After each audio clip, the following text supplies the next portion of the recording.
Know your figures, or Pumpkaboo is going to beat you.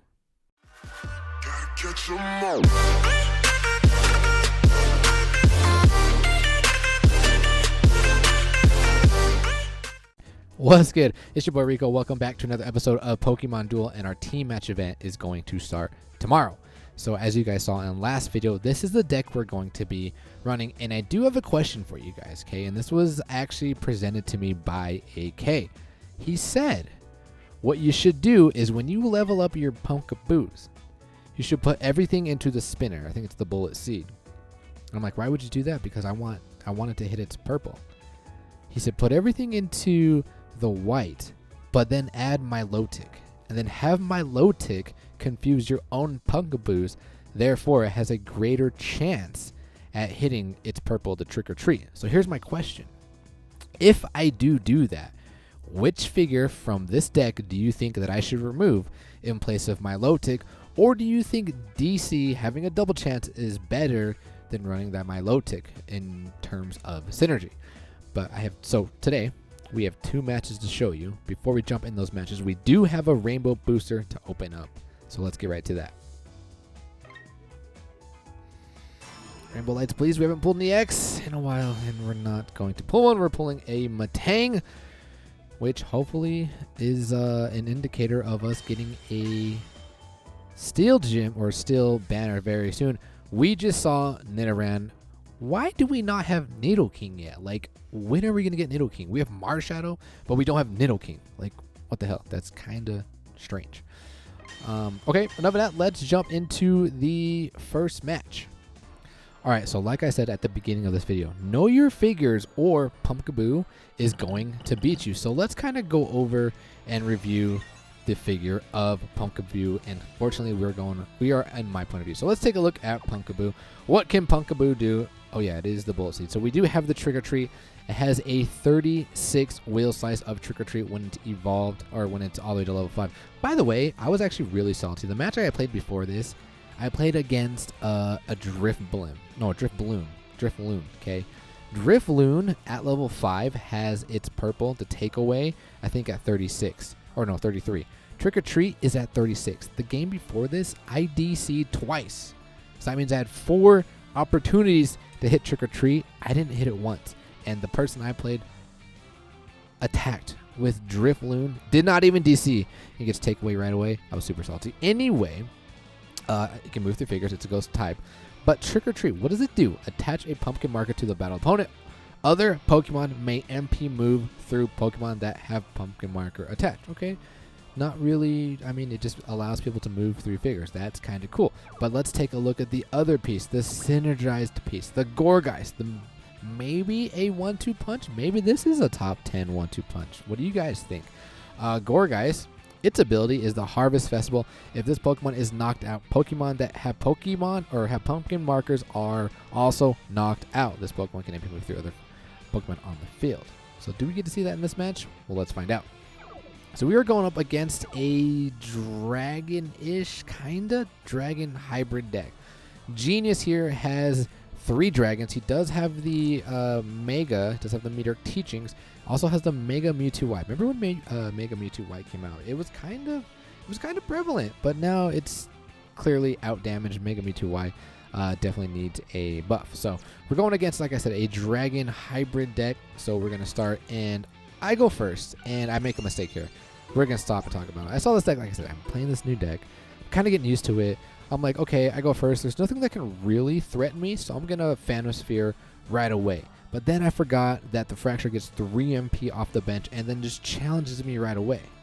And I'm like, that was a mistake. So I have to attack this thing, otherwise it's just going to completely rush me. So I can attack with the Decidueye, or I can try to place a pumpkin, or yeah, the marker on it, the trick or treat, which it's not that good of an idea. Because if I do, we're just gonna play. So that's exactly what I do. I DC. I attack with my Pumpkaboo. We have to attack upon turn because of its ability, and we get the trick or treat right away. And I'm like, okay, that's good. However, evolutions are very detrimental to this deck. I think my opponent should have just attacked with the Fracture, but he does not. And I make another mistake, is I put my my Marshadow in the center. There's no reason to put the Marshadow in the center. He has the fracture covered. Like, I should have put it here, here, or here, because then that would threaten to take an entry point. But for some reason, I don't know why. But he's going to bring up the Mewtwo, and I'm going to bring up my Pumpkaboo. Like, I do have the Zoro, so I'm not really afraid of where I place things. So here my opponent is placing the Ray. And he's going to try and, I'm assuming, anytime they put it there, they're going to try and attack the Pumpkaboo. So what I decided to do is I decided to move my Pumpkaboo closer to the Mewtwo. I don't DC. I do not attack the Mewtwo, which I kind of think I should. But because of last game, like I said, like 2 double chances, 4 times to hit it, and I didn't hit it. I was feeling very unconfident. So I was like, I'm not going to do it. I'm going to rely on them to attack me, and hopefully I get it. So as he puts the Gourgeist here, what I'm thinking in my head, I'm like, okay, I know exactly what my opponent's going to do. I'm going to try and challenge my opponent with my Gourgeist because we already have this thing, Pumpkin. It's got the Pumpkin status. If that thing gets, if we get KO'd at the if the Gourgeist gets KO'd, we can take the entry point with the Marshadow because I am rocking the swap spot. So that was kind of the plan. So as he moves up with the Mega Ray, I decide to counter with my Gourgeist, and he's going to Meteoric Teaching here, and he's going to attack my Gourgeist. And I thought about switching to for the Zoro to get the KO, but I thought it was more beneficial to get the entry point with the Marshadow because then I can also get the entry point the following turn with my Pumpkaboo. So I do roll the miss. He does get the extreme speed, but because I get KO'd, that Fracture also gets KO'd. And so this next play, what I'm going to do is I'm going to cover up the goal because I want my opponent to take the entry point. He's right here. There's no reason he's not going to take the entry point. If he takes the entry point, it threatens to get KO'd. My Marshadow to get KO'd. It threatens my Pumpkaboo to get surrounded. But I also have Decidueye on the bench. So I'm like, I want you to come up to the entry point. I'm going to pull the swap spot. Then you have to cover goal. And then I can bring the Decidueye on. And we can potentially get rid of this this Mega Ray with its ability, the entry shot. So he does take the entry point. He does fall for the bait. We are going to swap spot with the Marshadow. We're going to take entry point here, and now he has to cover goal. And now I can take the entry point, and he's going to back up for some reason. And now I can bring on the Decidueye. Everything worked out, and boom. He does land the fly. I'm like, let's go. We have the entry point sealed. He's going to attack with the Mewtwo. I'm going to pull the switch here. If I was my opponent, I probably would have Mega Evolved and taken the entry point. But I get a very, very fortunate roll here. Mewtwo pointing at me like this. Guess what? Don't point at me. You're going to the PC. So I'm going to move up. He's going to attack with the Zoro. And fortunately for me, I do have the change, and we do KO this Zoro. And that is GG, boys. All I got to do is move up my Decidueye. And that is GG, boys. So Genius realizes that, and he's going to forfeit. So GG's to Genius. That was game number 1. Let's jump into game number 2. All right, so we just took out a hybrid dragon deck. Now we're going up against a ghost deck. A ghost deck with a Blaziken, with a Mega Blaziken, actually. I'm pretty sure it's Mega Blaziken, right? Yeah, Mega Blaziken and also the Fracture. So interesting deck, but I mean it does fare well against the meta. Blaze and Combusken are always good. You guys know my stance. I obviously think Combusken is a lot better than Blaziken. However, Blaziken can go into the Mega Blaziken and can get the burn. So actually Blaziken and Mega Blaziken are probably better than the Combusken. Combusken just either takes to the PC or gives you weight. So actually I think I like the Blaziken and the Mega Blaziken better. But they've also got the Mega Sableye and only one Mega Banettes. I believe these are both level 5.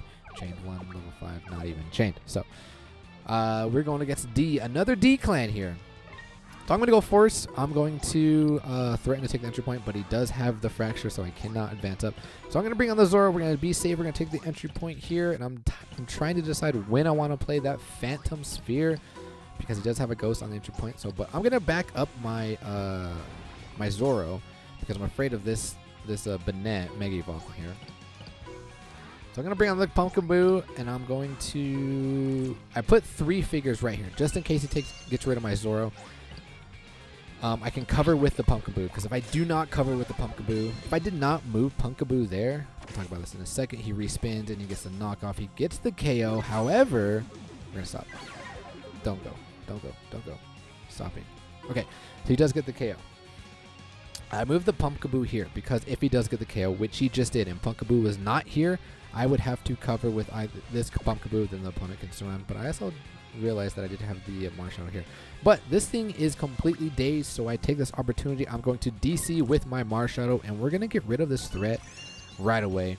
Hopefully it doesn't land the Imprison, and if it did, hopefully we land our gold, but he lands the Miss, and we land the Spectral Thief. Let's go. This threat is now gone. I think he had the Mega on both of them, actually. Did he have the Mega on both of them? Let me check it. Because he only... Wait, no, he only had one Mega. So that's the Mega. Oh, yeah, so that is the Mega. That's why we went after that one. I remember now. But he's going to Max Revive, and he's going to Max Revive because this is the one with the Mega.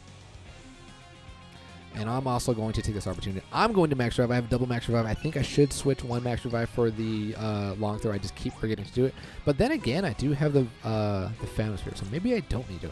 What's your guys' opinion? Do you think I should get a long throw instead of the second Max Revive, or I think I should keep both Max Revive? But he's going to DC, or he's going to Mega Evolve here and attack my Mars Shadow. And fortunately, we get the dodge. So what I'm going to do here is we need to get rid of this threat. That is one Mega Banette that we do not need to deal with. So I'm actually going to take this opportunity. I'm going to swap spot, and we're going to sack our Mars Shadow because we do have the other Max Revive. And we're immediately going to get rid of this Banette. And I'm going to take this opportunity. I'm going to Max Revive again. I'm going to put my Mars Shadow right here, just in case any of these figures want to move up. He's going to move the Blaziken. I'm going to move up my Decidueye. He knows what I'm going to do, try and take the extra point.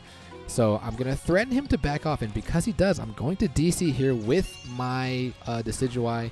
We're going after this Sableye because there is a Mega on it. We want to get rid of this threat as well because he does have the Mega. So we DC here. Can we get it? And we do not. We don't get the, I think it's the Phantom Arrow. I can't remember, but we don't get our gold. Unfortunately, we do become burned. I'm a little salty here. Opponent is going to advance up, but I'm going to continue on. I'm going to attack the Sableye. Can we please? Because he invested everything into his Confuse Ray, just like I did, but we finally get the Phantom Arrow on the Wisp. I'm like, all right, so that threat is gone. Both Megas are gone. We're good. So now the opponent is going to X-Speed here, and I do have the Zoro. My Zoro is chained, so I do not lose. We actually tie, and we got rid of the Sableye. So if he does hit his 80 or his 72, we'd actually win the roll there. But we get a clutch dodge. So we survive here, and I'm going to take this opportunity. I'm just going to protect the goal a little bit, and you guys know how worthless Blaziken is. And Pumpkaboo KOs Blaziken. Let's go. Get out of here, Blaziken. You are absolutely garbage. So we're going to take the entry point with my Mars Shadow. He's going to attack my poor Decidueye, who is burned, and he gets the Imprison. So now I can only hit the Phantom Arrow. That's the only thing I can hit.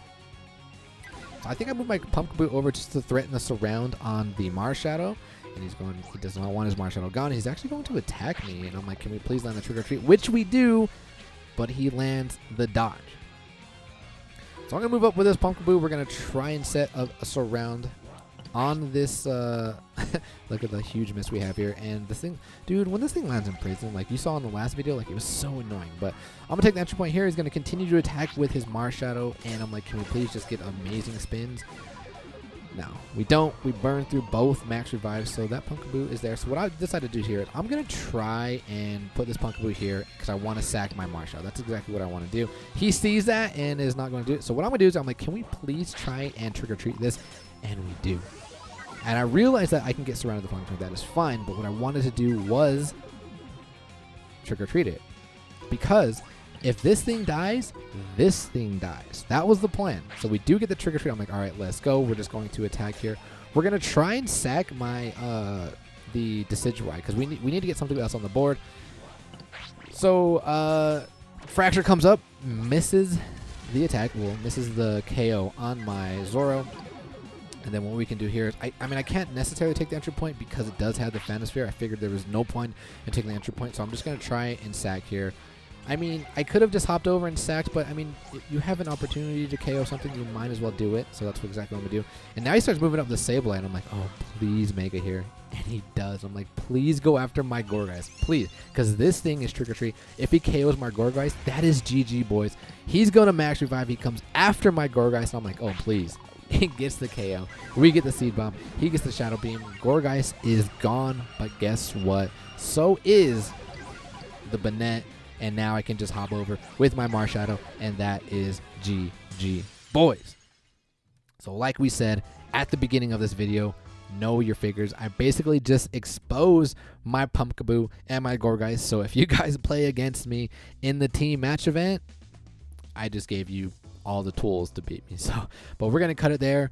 Until then, ladies and gentlemen, as always, peace.